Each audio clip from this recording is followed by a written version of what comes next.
Okay, today we're going to look at a lot of different equilibrium calculation examples, particularly the ones from the NAMESY packets. Given a set of initial conditions, whether it's concentration or partial pressure, and our equilibrium constant, we're going to use stoichiometry and law of mass action to determine qualitatively and quantitatively the conditions at equilibrium for a system. Our first example at 500 degrees Kelvin, we have the following equilibrium for hydrogen gas and fluorine gas with HF. It has an equilibrium constant of 1.0 times 10 to the second. In an experiment, they have 3 moles of F2 and 3 moles of H2, and they're added to a 2-liter flask. You have to calculate the equilibrium concentration of each species. Now remember, when we are setting up our Rice tables, R is our balanced equation.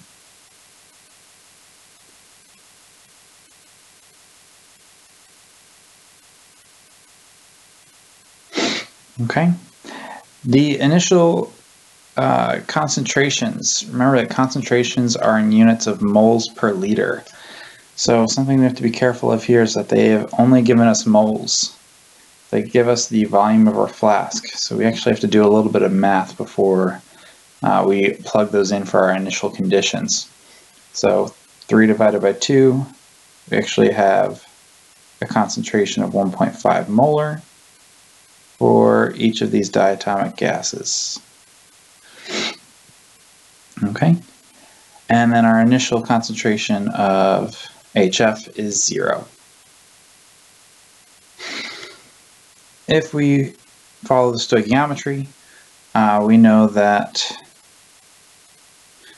some amount x will show the change for H2 and F2, and the amount of HF we are gaining is proportional to the moles, so that's plus 2x. Okay. When we go to fill in our equilibrium concentrations, we can combine our initial concentrations with our change to get a system of equations. So 1.5 minus x, 1.5 minus x, and 2x are 3 equations I'm going to plug into my equilibrium expression. So for my equilibrium expression, I know that K is equal to my products over my reactants. So I've got the concentration of HF squared over H2 times F2. I can plug in my equilibrium concentrations into that expression. So I've got 2x squared over, I'm going to simplify here, it'd be 1.5 minus x times 1.5 minus x. We are going to have to do some algebra here. We're going to have to FOIL. So when we multiply that out, well, before we even do that, I'm going to set that equal to my my k value, which is 1.0 times 10 to the second. 1.0 times 10 to the second, we're going to make it a little easier for us to work with the numbers here. 1.0 times 10 to the second is the same thing as 100. Okay. So I'm going to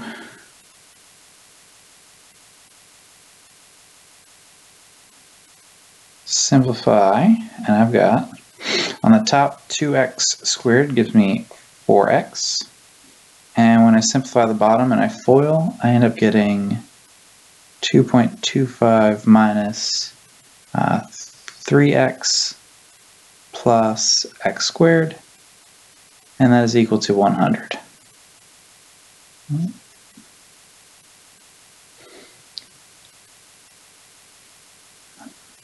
So I bet you can guess where this is going. We're going into the land of quadratics. So we can rearrange the equation and put things in the form of ax squared plus bx plus c, and set that equal to 0. And the easiest way is to graph that in our graphing calculator. If you have the quadratic formula, you can also just plug in and solve, but that might take a little bit more time. If you have the graphing calculator, it's really easy to just plug in your equation and find your x values at 0. So when I rearrange, I'm sorry, this is 4x squared. When I rearrange, I get 4x squared equal to 225 minus 300x plus 100x squared. All right, so as I rearrange my equation and get it into the ax squared plus bx plus c form and set that equal to 0, this is what I'm going to end up graphing. So I end up getting 0 is equal to 225 minus 300x plus 96x squared. And this is what I'm going to plug into my calculator. So I go to my stat plot, 96x squared minus 300x plus 225. And I want to try and find the x values where it is equal to 0, or y is equal to 0. So I'm going to graph y. And the reason being is that if you go to second trace and find the intersection, press once, press twice, you're actually able to get the x values fairly easily that way. So I get that x is equal to 1.25. Now I've already done this problem, so I can tell you the other value you could possibly get is 1.875. But the problem with that is if we go back to our Rice table, this number is too large to be our x because we would end up getting negative concentrations when we plug it back into here. So we know it's not 1.875. X is going to be equal to 1.25. Okay? So now that I have this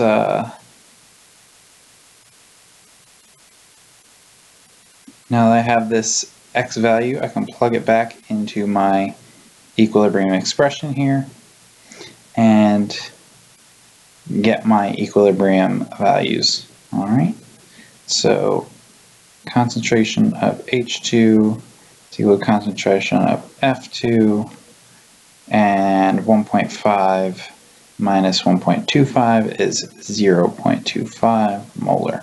So they're both the same. HF, if I plug in it, I got 2 times 1.25, and I get that my concentration is going to be 2.5 molar. All right. Pretty straightforward.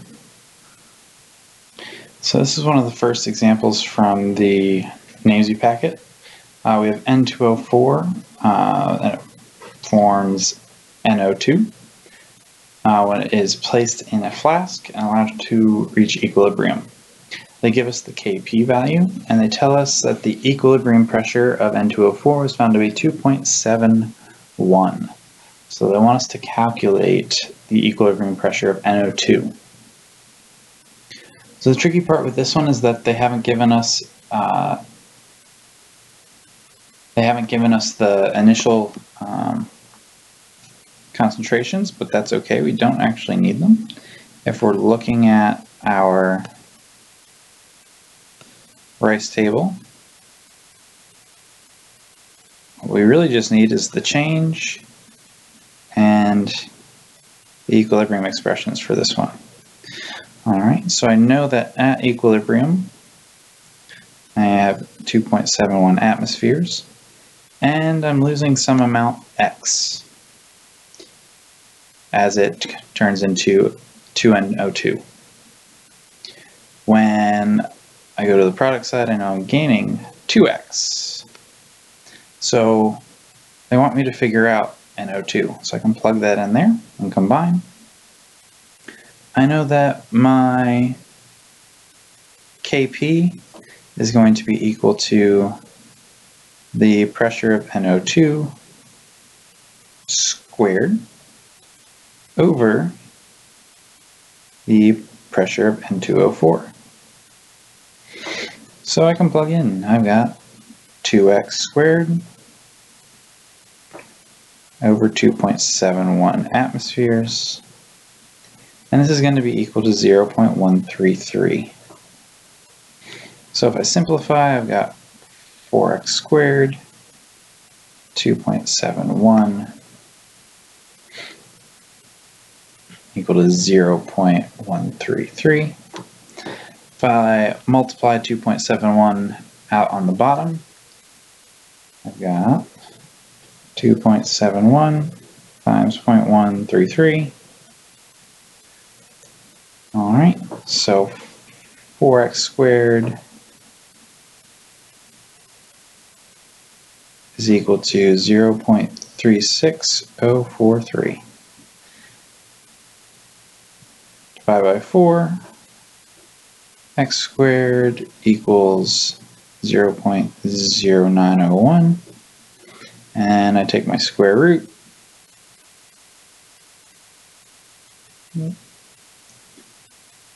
Square root, and I get that x is equal to 0.300. Now you have to remember that that is just the x that I have found here. To get my equilibrium concentration, I do need to multiply by 2. Alright, so the equilibrium pressure of NO2 will be equal to 0.600 atmospheres at equilibrium. Okay. So in this next example, we're given concentrations for 2 of my components, and then we're also given the equilibrium concentration for the third component. So let's set up our rice table. We got PCl5, PCl3, and Cl2. We're going to assume that Cl2 is 0 for the initial concentration, and we're given our concentrations for my other components. So I'm going to use the calculator notation here just to save some space.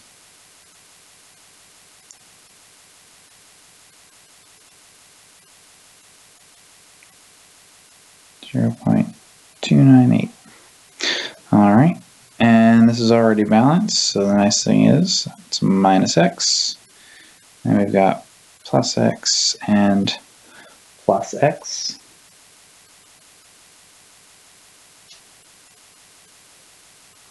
And for my equilibrium expression, I get 8.70 e negative 3 minus x, and then I get 0.298 plus x, and I get just plus x, or rather just x.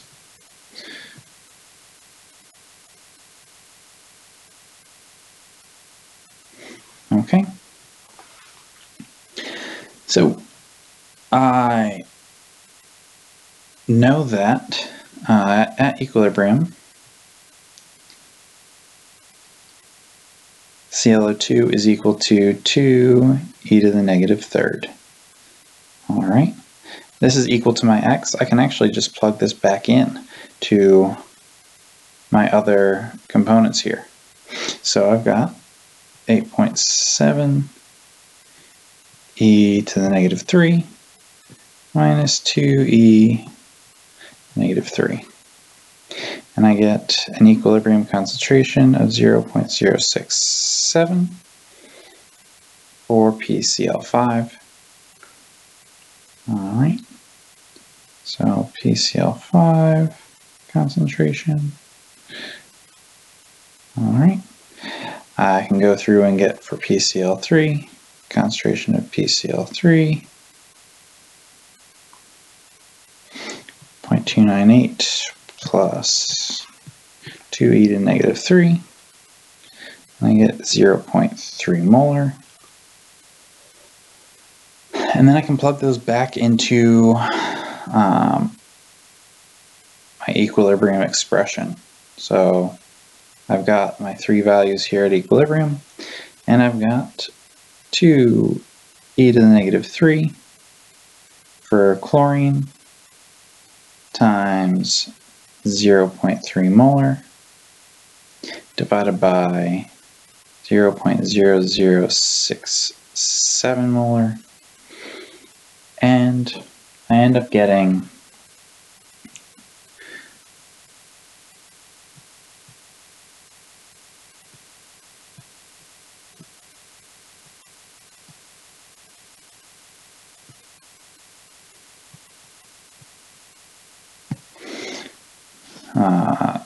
I put in the scientific notation 8.96 times 10 to the negative 2 as my K value, which is fairly small, which means that this reaction is not going to progress very far to the right. Okay. Alright, so the last example. Assume that gaseous hydrogen iodide is synthesized from hydrogen gas and iodine vapor at a temperature where the equilibrium constant is 1.0 times 10 to the second. Here we're given 3 pressures, and these are all initial conditions, and they're all mixed in a 5-liter flask. I want to know the equilibrium pressures for each of the species. Okay, so what is our first step? All right, let's draw our rice table. So we've got H2 plus I2, and we get 2HI. Okay, what's our second step? Initial concentrations. So we've got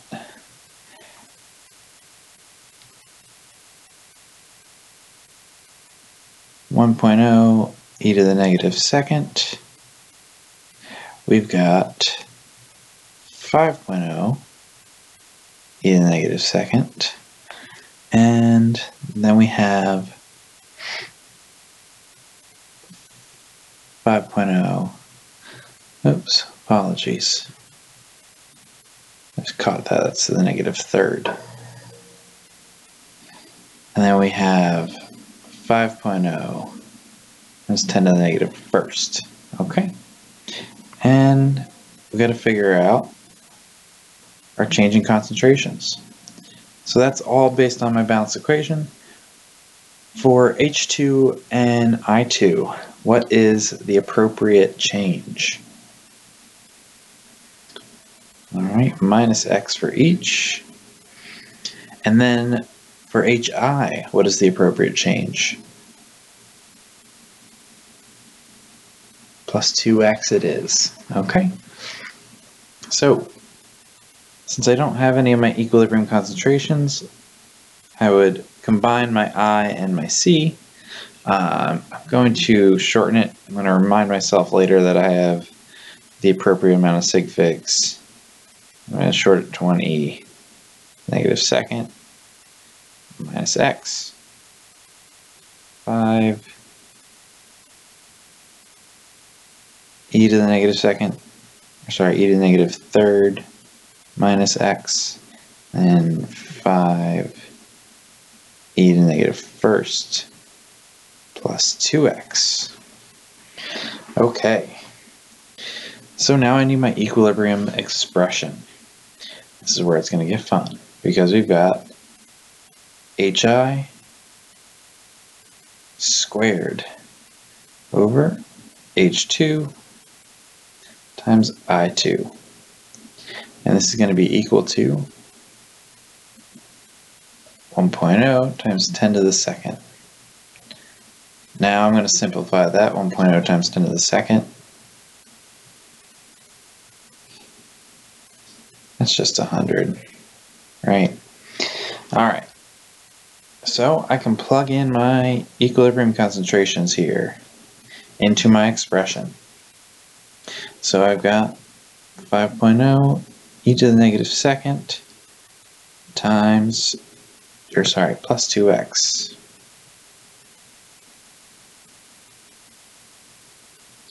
Okay, and this is squared. Oh, there's so much foiling in this problem. Goodness gracious. Okay. So, minus x.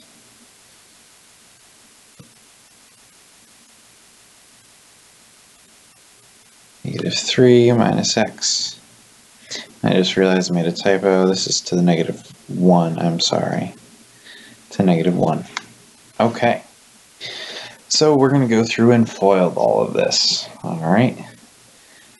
So, I end up getting on the top 0.25 plus 2x plus 4x squared. And on the bottom, I've combined everything. I get 5 e to the negative fifth minus 0.015x plus x squared. Okay. And then this whole thing is equal to 100. Whew. All right. Well, I'm going to actually clear out my rice table to save me some space. But I'll leave my equilibrium concentrations here so I remember what those things are equal to. All right. So here I am. I need to distribute. I want to distribute. I've got 0.25 plus 2x. That's 4x squared.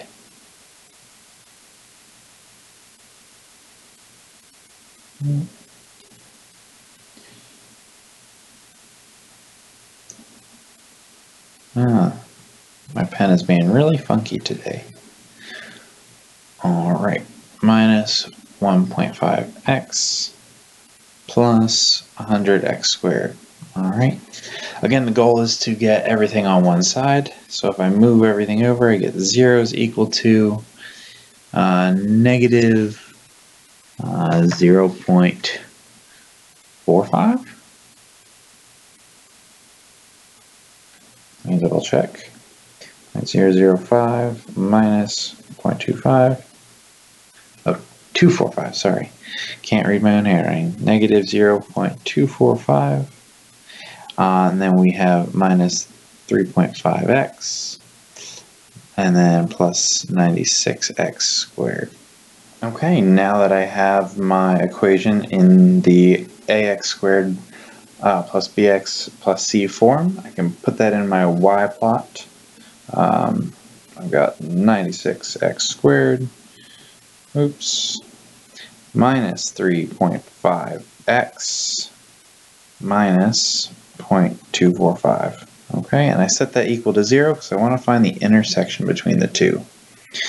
Alright, so here is my graph. I can't see the whole thing, but that's okay. I should still be able to get the intersection. Alright, let's try and locate where that is. Okay, so let's get closer to 0 there, around there. Sure. Pick a spot twice. Alright.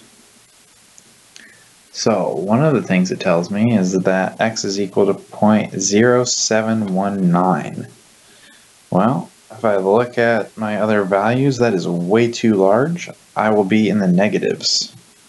So 0.0719, I could confirm. If I were to plug that back into my equilibrium expression,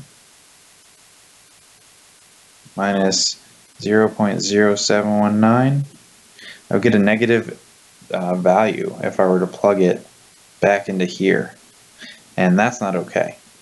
So it's important that we make sure we double check our values and that they make sense in the context of what we have. So that doesn't make sense, so maybe I need to try going on the other end. So I know with quadratics there's always going to be potentially a positive value and a negative value. So let me go into the negative end here and search for something. And okay, I get x equals negative 0.0355. And I'm going to plug that in and see if that works. So same thing, I'm going to plug it into my equilibrium expression. So this is a negative 0.0355. And I get a positive number, which is good. So my pressure for H2 is 0.0455 atmospheres. Okay, if you put that in scientific notation, 4.55 times 10 to the negative second. My pressure for I2, so 5e negative 3 minus negative 0.00355. Okay, I get 0.0405 ATMs, so 4.05 times 10 to the negative second. So those are still pretty comparable. All right, and then my last one, 5e to the negative first plus 2 times negative 0.0355. Okay, and I get, much larger concentration. So the pressure, or much larger pressure rather, sorry, the pressure of HI is 0.429 atmospheres, okay? So, and that makes sense if we go back and look, because we have way more products than reactants, and we have a large K value. Okay, have a great day.